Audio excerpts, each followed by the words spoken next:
This is the Bates Bobcast, our weekly podcast where we take a look at the week that was in Bates athletics. My name is Aaron Morse, and this week we take you high up into the world of pole vaulting with Bates men's track and field senior captain Charlie Hansen. Plus, women's lacrosse goalie Cammie Lavoie was named the Division III National Player of the Week, and the rowing teams picked up some impressive early season wins. That's coming up on the Bates Bobcast.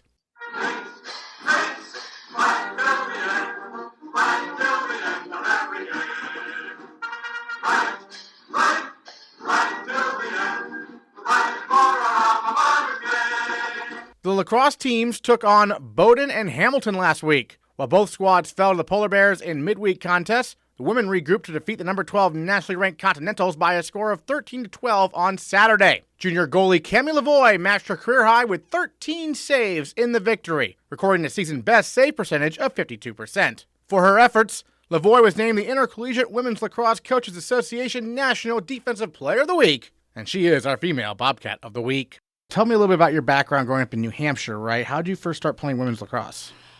So it's actually kind of a sad story how I started playing lacrosse. I played soccer for the vast majority of my life, and a few of my friends who were on the soccer team in high school were also on the lacrosse team. So my freshman year of high school, the starting goalie for our team tragically passed away in a car accident. And there was no backup goalie. There was no one else to really take the spot. So a few of my soccer friends kind of pushed me to try out and see what happened. And I tried out, and I made the team. And that year we took that team all the way to the state championships, and I just fell in love with the sport and haven't looked back since. Wow, okay, so were you a goalie in soccer also? No, in goalie okay. I was an attacker. You were an attacker? Okay. Yeah, so a complete change of speeds. So what was it like becoming a goalie in lacrosse? What was the first thing you had to learn, kind of? I had to learn to be okay with getting hit a lot. I definitely had to learn to accept the fact that my body's going to be covered in bruises. But other than that, the position kind of just came naturally. It's one of those things where it's you either have it or you don't. It's just reflexive movements. You have to have a short memory, right? Yeah, that's the hardest part. The hardest part definitely isn't the physicality of the position. It's the mental aspect of it. Being able to move on after you get scored on, which is an incredibly emotional kind of 10 seconds. Well, and you touched on the circumstances. I mean, that whole season, take us through that. I mean, you must have all been playing for, the goalkeeper who had passed away, right? We were, yeah. Her name was Emma. It was a really special year because my high school team had never made it that far in the entire history of the program. So that year, just all of us being able to play for this set purpose, for this one thing that was so much bigger than all of us, it was a really amazing experience. And then you said, it came naturally to you kind of, and so when did you start looking kind of at colleges, thinking you could play, at the next level, basically? Honestly, the thought had never occurred to me. I thought high school is it. I'm just doing this to stay active, to have fun. And then I transferred schools my sophomore year of high school and repeated that year. And that's the year that my new lacrosse coach sat me down and was like, all right, let's start looking at some D1 schools. And it was so off of my radar. I had no idea that was a possibility at all. And then we just kind of brainstormed what I would be looking for out of a college experience, and D1 definitely wasn't it. I wanted to be able to balance my academics and my athletics, and then it was really important to me to be able to go abroad as well, which you wouldn't be able to do at a D1 school. So then I started looking at the NESCACs. So did you go abroad this fall then? I did, yeah. I went to Copenhagen. And how was that experience? It was great. It's just amazing being able to live in a completely different culture for 3+ months. You really get to learn a lot more about yourself and become a lot more independent. Yeah, for sure. Of the D3 schools, you're looking at what made Bates kind of stand out. Honestly, I think this is an answer that everyone's going to say, but it's always the people. The culture here is just so amazing. It's just one large family, and I love the fact that you can walk across the quad and always run into at least 3 people that you're friends with. It's just really nice to have so many friendly faces around. And then your first year here, the season gets underway, there's that game against USM, and then everything just stops. Take us back. What was that like for you? It was like the world was ending. I think it was like that for everyone. It was tough. None of us really knew what was going on.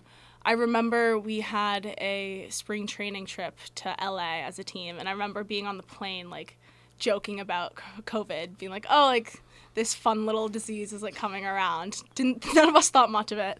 And then, obviously, it completely upended all of our lives. So it's been good to finally have a full season this year. And we have a new head coach, Renee Olson. What has she been like so far? Renee's amazing. I have nothing but good things to say about her. She knows how to balance the fun and the hard work so well.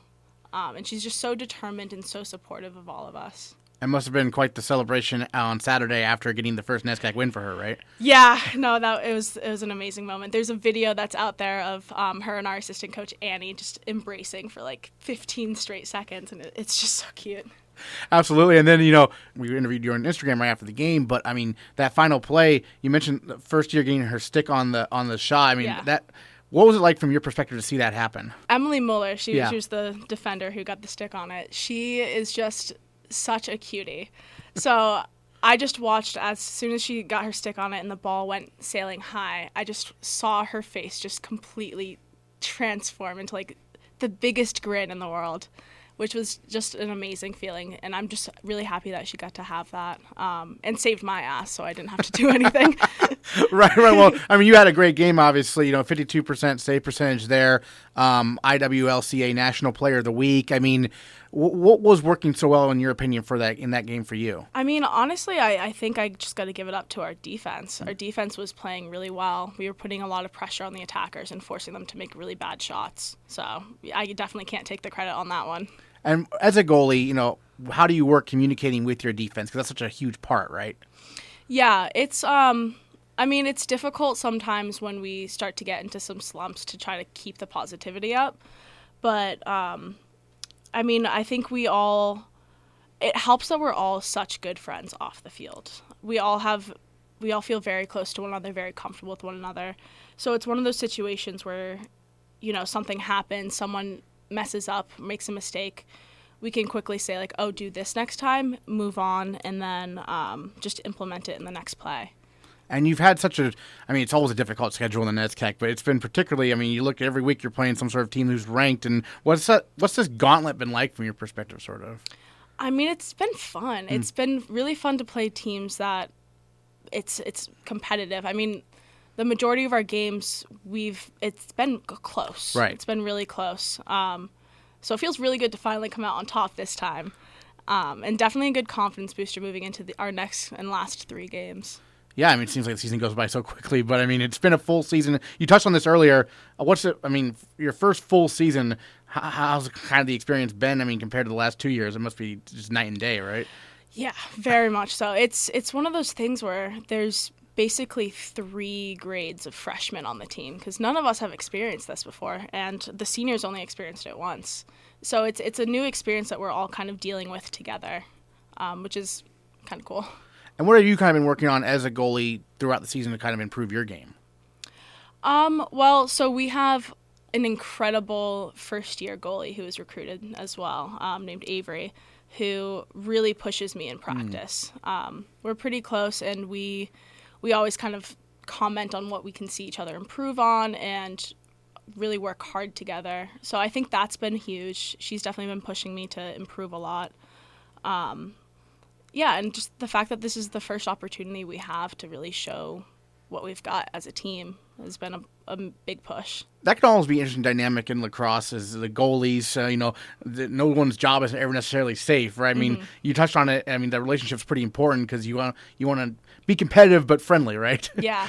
Yeah, no, I've been fortunate. All of the goalies that I've had on my team I've been pretty close with. I think there's a special bond there because especially with all the field players, they kind of move around throughout the field, but the goalies are always kind of stuck in our little crease, so we spend a lot of time together.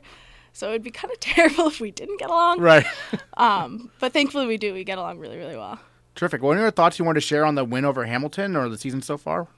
I'm just really excited. I think this is a really good confidence boost that we all kind of needed. I'm really looking forward to our last 3 games. I think things are really getting put in place now. It took us a little while to get there. This was definitely more of a rebuilding year and rebranding just because we've had so many changes with new head coaches, new assistant coaches, just actually having a season for once. So I'm just really looking forward to the future. These last couple of games in our season and definitely next year, I think we're going to be a force to contend with. Great. Cammie Lavoie, the IWLCA National Defensive Player of the Week and our Female Bobcat of the Week. Thanks so much. Thank you very much. The rowing teams headed to the Bay State last weekend, racing on the Malden River just outside Boston on Saturday and on Lake Quinsigamond in Worcester on Sunday, with both teams impressing with some strong races. On the men's side, after finishing runner-up to Tufts on Saturday, the Bobcats swept all 4 of their races on Sunday. The first varsity 8 provided the biggest highlight of the day, winning its race in 6 minutes, 2.2 seconds. The Bobcats defeated crews from Hamilton, WPI, Washington College, and RIT. Senior captain Steven Sparks sits in the 6th seat of the 1V. An All-American last year, Sparks joins the Bobcast, representing the first varsity 8 as our male Bobcat of the Week. Well, Steven, first of all, let's talk about the 1V this year. You've been in the 1V since you've been a first year. You're a senior captain now, but really experienced group. What's this dynamic like? The dynamic is really positive, really hardworking. Like you said, we have a really hardworking and experienced crew in the 1V this year. We were missing a few people for this past weekend, but we really were able to, tap into the depth of the program and still have an amazing result regardless of missing a few of our top guys. Take us through the races this weekend, because the first day I know you were up against the host, if you will, there on the Malden River, Tufts, and then a bunch of different crews. You outraced them all there on Sunday at Lake Quinsigamond. So take us through both races from your perspective. Yeah, so going to Tufts, we know they were going to be a hard crew. It consists of 2 dual races, so there's 2 heats and then a final. And then we raced Wesleyan first, which was difficult, but we were able to manage. And then we raced Tufts in the final, and, it didn't exactly go our way, but we performed about where we expected and wanted to be, considering we were missing a few guys. And going into Sunday, we were able to really click and, have a really good positive race despite still missing people. We had a few equipment malfunctions throughout the day, but one of our guys broke his pin in half, which is never seen. The pin is what holds the oar in place, Xavier Fallone, which is kind of cool to see. It makes you feel really good, really strong. But we were able to have a really good performance. It really just shows the depth within our program that we have. Broke his pin in half when? Right at the start of the race. Oh, so wow. Okay. In the first 100 meters of the race is what's called breakage zone. Yeah. So if you break something within that first 100 meters, you're allowed to restart the race. And luckily, it was in the first 100 meters, the first 2 strokes, actually. And he snapped his pin, and we were able to restart the race, thank God. But it was a wild thing. I've never seen anything like that. Yeah, it seems like there's been some equipment things going on. I mean, I know in San Diego, the 2V and 3V had some stuff going on. Now it hit the 1V, I guess. Yeah, luckily for us, though, we were just out of we're still in the breakage zone for the 2V and 3V in San Diego. They were a little too far into the race to restart, unfortunately. For you guys, being down 2 of your normal rowers, I guess, what's it like to welcome 2 new guys into the boat, kind of? Because it is such an experienced group together. At first, you always have the slight moment of panic. Oh no, we're missing 2 of our top guys, and it's a little concerning. But then you look down at who we're bringing up, and Xavier Fallone came up for our port side, and Sean Christensen, a first year, came up on our starboard side, and you realize they have a ton of experience rowing, and they both have crazy strong fitness, and you really build that confidence right back up after you have a day or 2 with them on the water. And it really just shows, the impressive depth that the program has this year, that we're able to lose 1 or 2 guys. I know the 2V also lost someone for last race as well. So we were racing in totally new lineups, totally different, never raced in those lineups before. And we were still able to be competitive with Tufts despite, losing. We're still able to be competitive with them and then sweep the following day. I think is really exciting from my perspective. You're in the 6th seat, right? Yeah. So tell us a little bit about that spot, particularly in the boat. What makes the 6th seat similar, different to other spots, perhaps? So middle of the boat, so 6 through 4 is what people typically will refer to, like, it's the powerhouse, I guess. Those typically the stronger ones, not necessarily have the best form. I'm not known necessarily for my form on the team, but they'll typically be the stronger ones on the team. 6 and 7 in particular will typically help fix or set the rhythm of our stroke seat. So stroke is Espen, and we follow him, and we're the ones making the live adjustments to his stroke.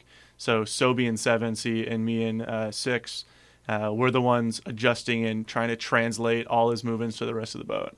And do you enjoy that role? I think so. Yeah. I think 6 seat holds a sense of pride amongst rowers because it's typically one of your stronger guys. However, with the experience we have on this team, we could cycle through about 3 or 4 guys in the middle 4 and still have really strong guys in each seat. So it definitely is. It's definitely a nice seat to have, but by no means could anyone else could take it from me any day. Well, I was going to say, Coach Steenstra, he does switch things up sometimes, right? Like he'll mix things up in the boats. Yeah. So oftentimes we'll make seat races or comparisons.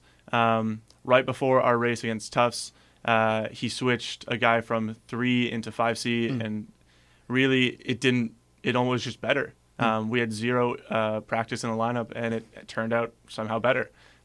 So we have just that experience within our crew that we can shake people around and still have a great performance. I want to ask you, speaking of a point of pride, you were named an All-American last year. Yes, I was. And the first rower in the history of the men's program to be named an All-American. They had a Coxon back in the mid-'90s. Yep. What did that honor mean to you to be named an All-American like that?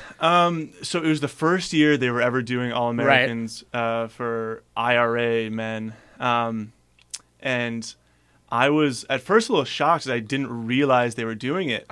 And then a huge sense of pride. I know my coach called me, and it felt, personally really good.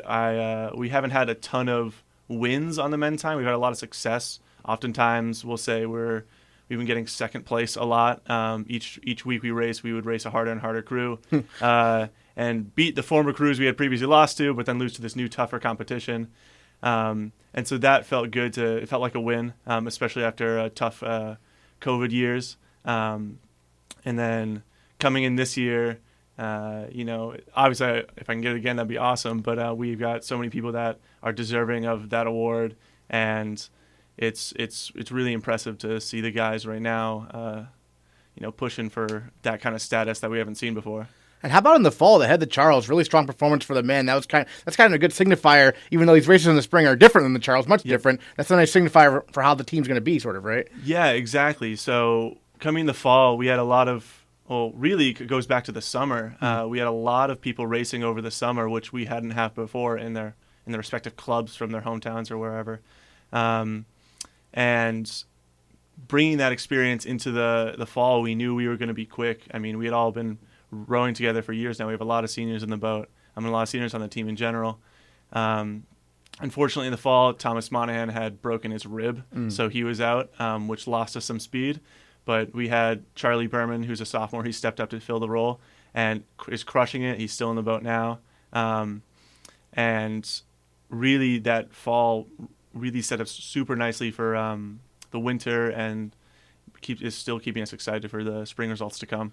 Terrific. And take us through your background, kind of. I know your older brother obviously rowed here at Bates. Yep. He was in the 1V all 4 years just like you. But take us through when you were growing up. When did you start rowing?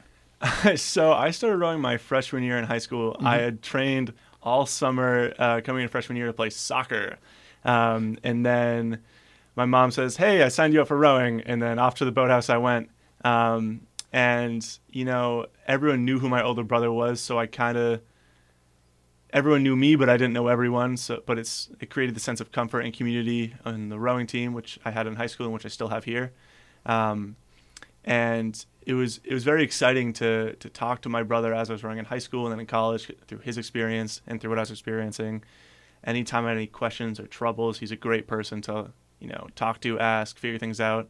Was really able to look up to him as a role model. And when you were a senior in high school, he was a senior in college here at Bates. Yep. And that year was a very special year for the rowing program because the men qualified for IRA's, D1, best of the best, taking them on there in New Jersey. Did you get to go to that and watch? I was racing my own. Oh, okay. Yeah, we were doing our New Englands, I believe, at the time, which nowhere near as competitive as D1 IRA is. Yeah. But it was important to me. Unfortunately, I missed it, but I was able to catch the live stream, so I was still watching it. Yeah. And it's really, even though I didn't totally understand what was going on, I was still able to, really appreciate the work they've been doing, because I would go to almost every race they had. So it was fun to watch. And was Bates a pretty easy choice considering your brother had attended, or was there any sort of decision to make perhaps for you?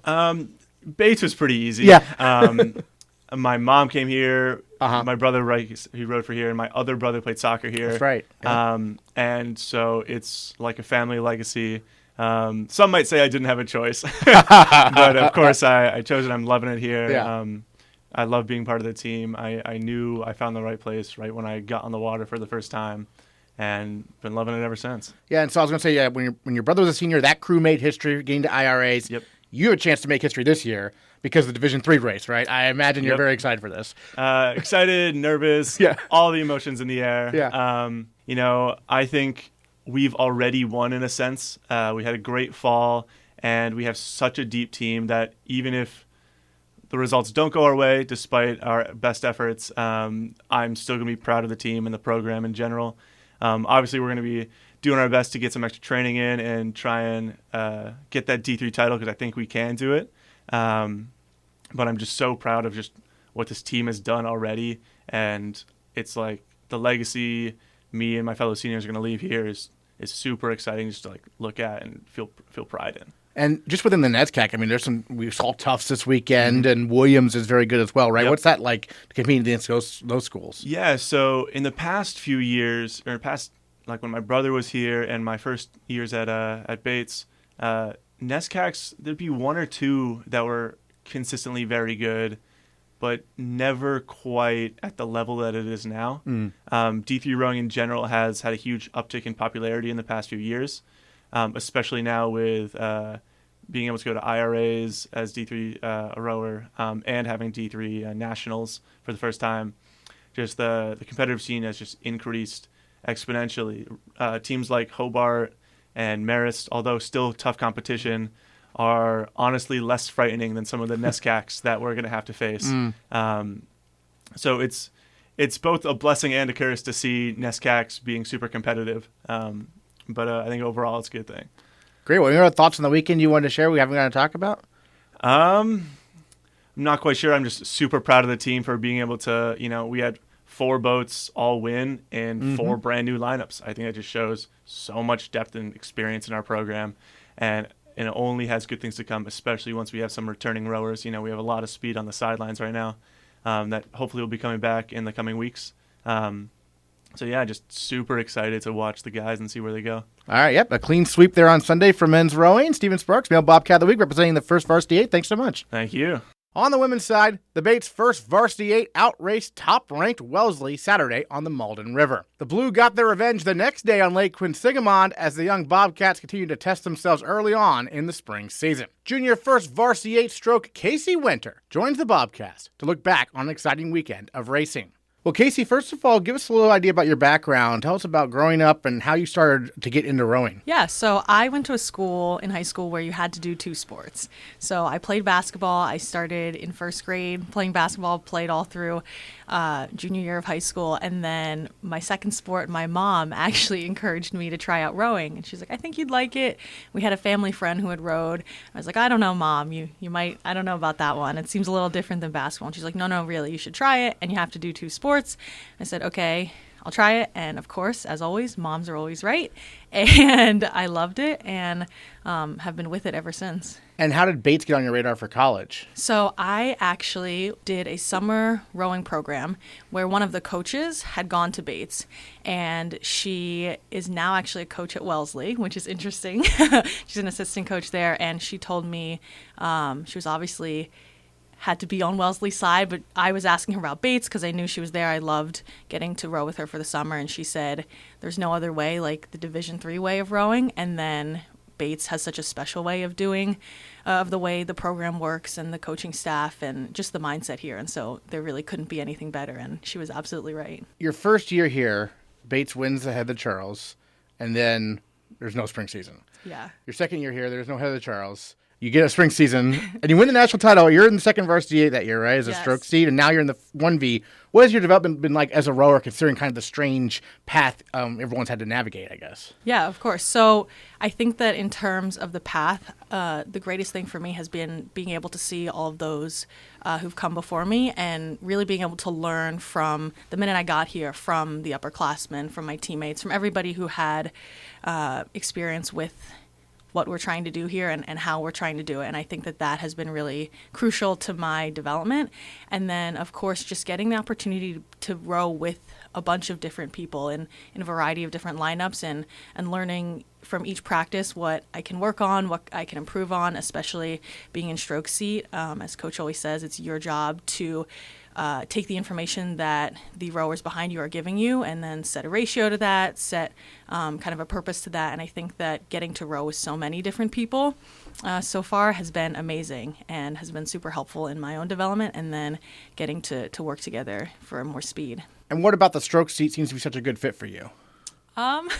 We might have to ask Coach about that one. Yeah, he makes the choice, I guess, right? Yeah.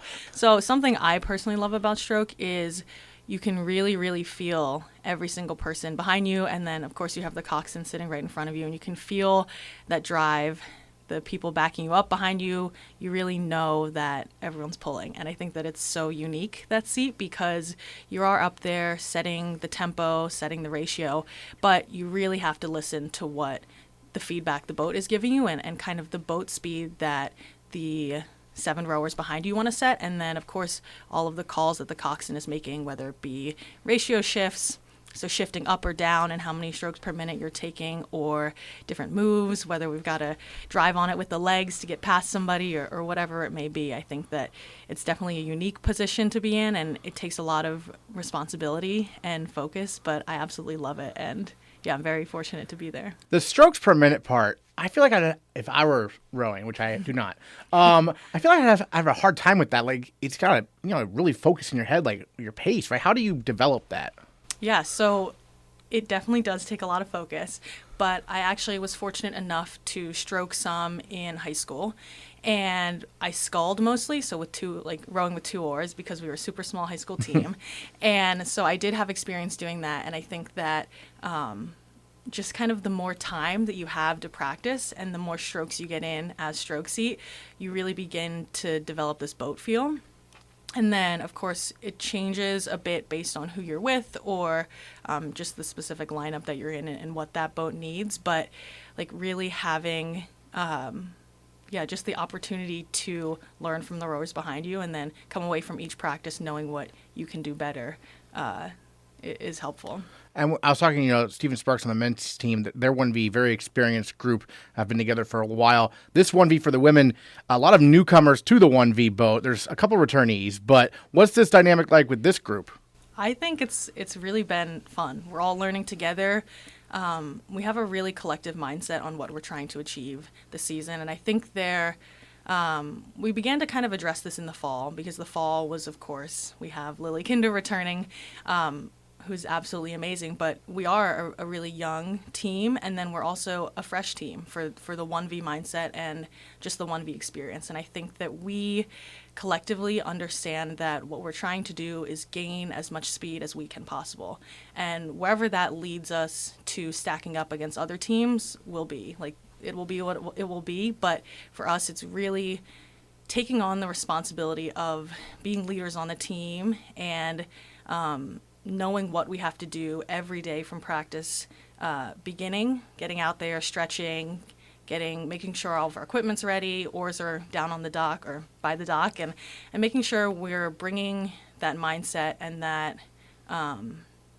both that hunger and then that composure and responsibility every single day to whatever we're doing, whether it's sitting in commons talking about, someone brings up a question about, racing this weekend, like, here's how I'm feeling about it. Well, we can give this little bit of insight and really take this whole mindset that we're trying to bring as a team and implement it into daily life. Yeah, and this weekend you had some very exciting races. I think it was on Sunday, your heat against WPI, I think they were in. You beat them, but it was like by less than a second. I mean, it was really close. Take us through that race. Yeah, so I think we beat them by like 0.6 of a Yeah. second, which when you're on the water and your head's in line with the people in front of you and your coxswain's telling you where you are, you're like, oh my goodness, I'm just pulling as hard as I can. We'll see where that gets us. But yeah, so that particular race, we had a bit of difficulty at the start. We ended up starting like one stroke behind everybody else because we just weren't ready to go. Our coxswain had her hand up, but the officials started, so you just got to adapt to what your situation is. So we got off the line. I think we were a bit, well, so we had come off of Saturday. We had a lot of, a great race on Saturday afternoon and morning, and we were coming into it with this new mindset of fresh day, fresh legs, same game plan, but new competitors and really wanting to row our best race. And we ended up feeling a little bit less sharp than we wanted to on that race where we just got ahead of WPI, and we knew that in order to, so there was a bit of a tailwind. And so that was definitely, it can be a little bit more difficult to set up the boat when there's a tailwind. So something that we knew we needed to do was work on our quick catches, clean catches, and the technical aspects in addition to the power. And I think that we were able to really do our race plan, which is the Chafu race plan. So we have like this calm beginning, then we're going to hold our competitors to whatever they've committed to doing for the race, and then we're going to move into fighting and then unloading. And I think that we definitely implemented that strategy, and you could see on the live stream by the end we were walking through, we were moving, and we were able to move just past WPI, but we definitely had a bunch of takeaways from that race, and one of them being going into that afternoon finals, we knew that we wanted to be more precise, cleaner, and just technically very, very sound. I remember last year when you were in the 2V, your nemesis, if you will, was Hamilton, and then you got them at NCAAs. This year, the 1V, it seems like you're going toe-to-toe with Wellesley. I mean, you beat Wellesley Saturday. They got you on Sunday. I mean, is it good to have another school to be like, this is the team we really have to focus on, sort of, in terms of beating them at the end of the year, right? Yeah. I think that, in general, having such a fast conference this year is amazing. Like, it is so great to be out there so early in the season and having such close races. And in every close race, no matter whether you come out ahead or just behind, like, there are a ton of different takeaways and a lot that you can learn from each race. And I think that it is so important, and we're so lucky to be getting all of that experience now. And then just every time that we get to see Wellesley, but then anybody else who will be facing up with in NERCs, NIRCs, and then hopefully eventually NCAAs, each time we see a team, it's just a new day to test our speed relative to them.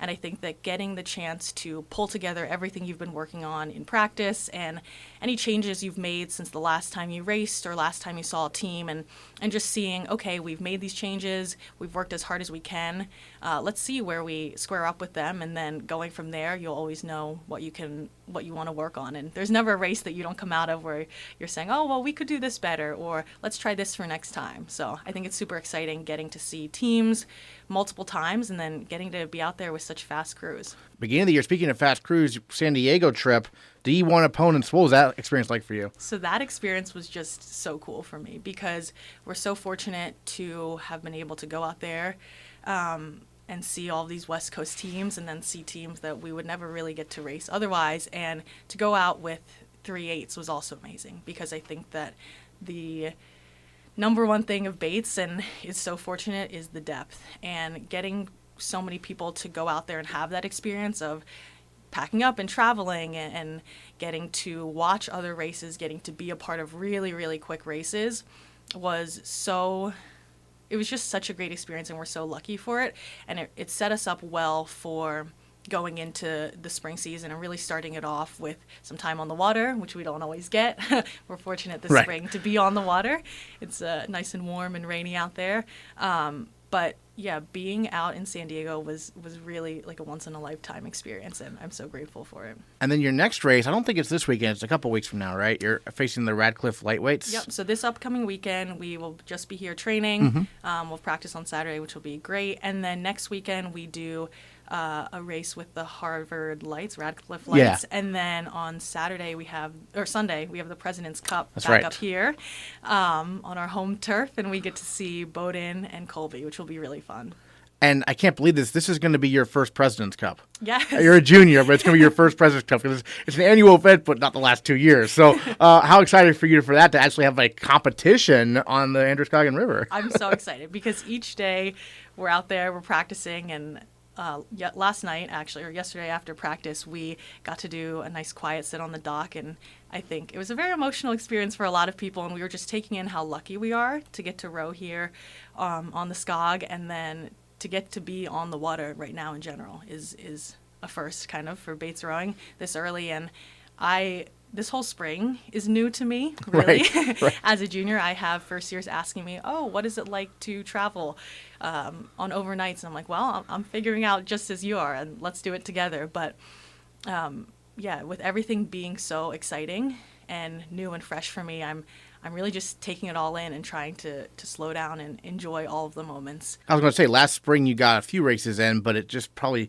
not the same thing, right? I mean, what was last year like? Yeah, last spring, it was all on the Malden River. It was, yes, that's right. Every single race, the same location. Yeah. All at Tufts, which we were very fortunate they were able to host us, and Yeah. it was great to be able to be out there racing. But this year is just such a fun experience of getting to have parents there, spectators, right? Like last spring, we're going down the river and we could hear our oars, their coxswain, and our coxswain. And some of our rowers who weren't racing maybe at the time would be cheering, but other than that, it was dead silent.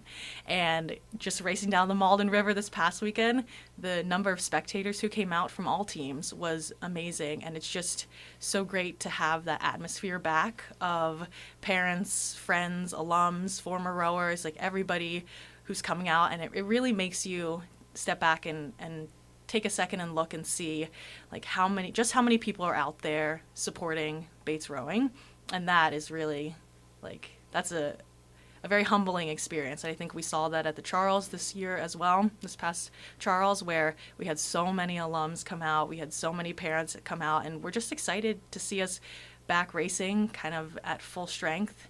And yeah, hopefully the spring will continue with all the normal things that we get to have. All right, Casey, thank you so much for joining us on the Bobcast. Really appreciate it. Thank you so much. It was great to be here. In track and field, the women and men traveled to Tufts on Saturday to compete against the Jumbos, RPI, and MIT. A pair of Bobcats moved on to top 10 all-time performance lists at Bates, with junior Liam Byrne throwing the javelin more than 180 feet, and senior captain Charlie Hansen clearing the bar in the pole vault at a career-high 14 feet, 7.25 inches. Hansen tells us how he got involved in the vault when he was in high school. It all started my freshman year of high school. I was mainly a hockey player, and I broke my collarbone, and so that took me out of hockey for a long time. And so I was talking to my dad and my sister, both of whom were really good athletes in their own right, both track stars, as I like to call them. And so they say, Charlie, have you ever thought about pole vaulting? And I said, no, I haven't, but it looks kind of scary. Maybe I should. And they go, no, I think you're perfect for it. You got the right build. You're fast, or at least somewhat fast. So I think you should give it a shot. And so thankfully, I'm from a region where there's a lot of good track and field clubs, a lot of good vault clubs. So I joined this club called DC Vault with his coach, Ed Luthi, who started coaching me, and I just kept at it until I came to Bates, where Coach Fresh obviously started coaching me, and this year Dean Dumas, who's picked it up. So I've been very lucky to have a lot of good coaches through my development at the vault. Do you remember like your first vault, like in high school? Do you remember that first moment? I do. I remember my conference meet. I think I only jumped about 9 feet, maybe 10, but it was exhilarating. It was the most fun I've ever had in a sport. All my teammates were there to watch, and so I was just instantly hooked after that. Great, and then take us through how you decided to come up from the D.C. area to Bates. Yeah, so I went to summer camp in Maine, and so I visited Bates on an August day, which is kind of uncharacteristic for what Bates is like for the rest of the year. And I realized, if it's like this, year-round, then I want to stay here forever. Obviously, that's not the case. But during that visit, I met Coach Farashidyan, who said, we've got a great track program. We'd like you to be here. And he saw a lot of potential in me, and he told me about all the vaulters that he'd coached previously. He'd taken to, national meets, things like that, and it just seemed like the perfect fit, both academically and athletically. And tell us about your dedicated vault coach this year, kind of the first time we've had a dedicated vault coach in Dean Dumas. Tell me about him. Yeah, Dean Dumas is a really good vault coach. He vaulted at USM. He coached at Amherst and at Smith and at Mount Holyoke. So he has a really good pedigree of coaching and athletics. Dean differs in the way that he coaches from Fresh. Coach Fresh was very, here's what you're going to do, and you just followed it. Dean gives you a lot of agency in your choices. So last weekend I decided to move up a pole, and he didn't tell me to do that or anything. And he said, that was a good choice. I'm glad you picked that for yourself. And so I think that they differ in their coaching styles, but they're both very, very good coaches for the vault. So for those of us who don't know anything about anything, moving up a pole, what does that mean? So technically, poles are differentiated by their weight limit and by their length and by their sort of bendiness or their stiffness. And so basically you start off a competition with a relatively light pole, relatively not as stiff. And then the further on in the competition you go, you tend to move up poles, which means that you go to a heavier pole or a stiffer pole, so that way you can get more pop out of it and go higher. And so usually the coach's job is to tell you when to move up a pole, when to move your step, things like that. And during this competition, I just decided to do it on my own for some reason, and it worked out well. And he said, well, great, it worked out. Don't do it again. Personal record, as you mentioned, what was it like clearing that bar there? It felt great. It was a really tough competition. We had a lot of good rivalries between MIT, Tufts, and RPI. MIT is a perennial contender in Division III track and field. They've got a lot of great vaulters. So to be able to put on a show like that in front of them and have a really fierce competition was fun. My family was there as well, so I'm glad I got to put on a show for them. And the pole vault obviously is quite a setup. You have to have the dedicated area to vault over. What's your typical week like practicing for the pole vault? So we have 2 dedicated vault practices, Tuesday and Thursday, where we'll work on the mechanics and the technique of the vault with Coach Dean, whether that be doing high bar work where you sort of swing up and work on your inversion techniques, or just being on the runway of the track, working with the pole and jumping and things like that. And there are a lot of specialty exercises to do with the vault, which are super fun. And I always say I get to do the fun events in track and field. The rest of the people are just running. I get to play around on the ropes or high bar or rings like that. Gotcha. It's almost like some gymnastics involved. Yes. Yeah. So we have a newcomer, Jack Silver, who was a very good gymnast in high school, and he decided to come out for the vault, and he picked it up like a natural because so much of what you do in the vault is very, aerial technique-wise, and so he is looking really good right now with only having 3 or 4 months of practice. Great. And in terms of what goals have you set kind of for your senior year? Obviously, we're into outdoor season now. PR last week obviously is great. What are some stuff you have in your head? Are there certain marks you're looking for or whatnot? I think the main focus right now is to win State of Maine's, help in any way I can, whether that be setting a PR or just gaining some points for the team. That's what I'm focused on. The week after that is NESCACs. I think we have a really deep team, and if I can contribute to winning a NESCAC title, I think I'll be very content. In terms of PRs, I'd like to go higher. That's not always in the cards. It's track and field is kind of finicky in that way. You don't know if you're gonna do better or worse every week. But if I can just continue that upward progression, I'll be happy. Yeah, it's not necessarily linear, right? No, There's ups and downs, if you will. What's that like, kind of from your perspective? It's frustrating at times. I think in years past when I've had a good meet, I usually follow it up with a terrible meet, with a no height, as we call it, where you just don't make a single bar in a competition. And so you have to really focus and practice your mental fortitude and your perseverance, and make sure that one meet does not define you. In the same way that a PR week can really lift your spirits. You got to make sure that the off weeks don't really take away from that. Certainly. And then you're one of the captains this year. What's that like being a senior captain of the Bobcats? Big team to be one of the leaders of, right? Quite a large team. Yeah, we got about 60 guys. Yeah. It's been really fun, really fulfilling. Forging new relationships with younger guys is something that I've always had fun with and really enjoyed. And so to be able to do that in a more formal position, I think has really helped me develop my character as a leader, and making sure that everybody's having fun. Because in competitive sports, people tend to place a lot of emphasis on marks and things like that. So I just try and make sure everybody is not focusing too hard on their performances, but just enjoying the sport while you can, because the pandemic really proved to us how fleeting our time at Bates is and our time on a competitive sports team. So I just try and make sure that people remember that. Yeah, this is your first real track and field, indoor and outdoor, I would say, since your first year. Yep. Yeah. Since my freshman year. What's it been like, the experience? It's been great. I mean, I can't express how much I missed it the past couple of years. It's just so fun getting out into a competition with 10, 12 teams and just fighting for it. Really enjoying a tough competition. It's going to be great to host the main state meet this year, right? Yeah. So it'll be the first year we hosted a state meet, and that's a really, really fun one. It's going to be a shootout for sure.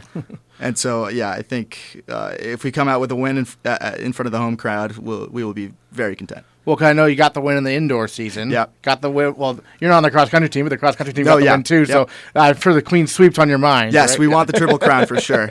That is definitely on our minds. Excellent. What are your thoughts you wanted to share on kind of your season so far? I think we've just started to begin to peak, and we're hoping to bring this positive energy and this momentum into states and then NESCAC and hopefully Division III regionals. And we hope to send a lot of guys to nationals. I know the throws squad is looking really good. I know the distance team is looking really good. I know our sprints are looking really fast. So we're just hoping to send a wide array of guys to nationals if we can, and at the same time have fun and make sure that the team atmosphere is great and camaraderie is maintained. All right, Charlie Hansen, thanks so much for joining us on the Bobcast. Really appreciate it. Thank you. In other Bates athletics news, the baseball team defeated Plymouth State 6-4 in their home opener last Tuesday and defeated Thomas College 10-9 on the road the following day. It was sweeps week thereafter as baseball dropped a Sunday doubleheader to Tufts and softball took a twin bill from Thomas on Wednesday before getting swept by Colby in a 3-game series over the weekend. Sunday's series finale was a wild one, with Bates falling 16-13 to the Mules after trailing 8-0 early in the contest. Keep your eyes on GoBatesBobcats.com and the Bates Bobcats mobile app for all the latest Bates athletics news. And we'll catch you next time on the Bates Bobcast.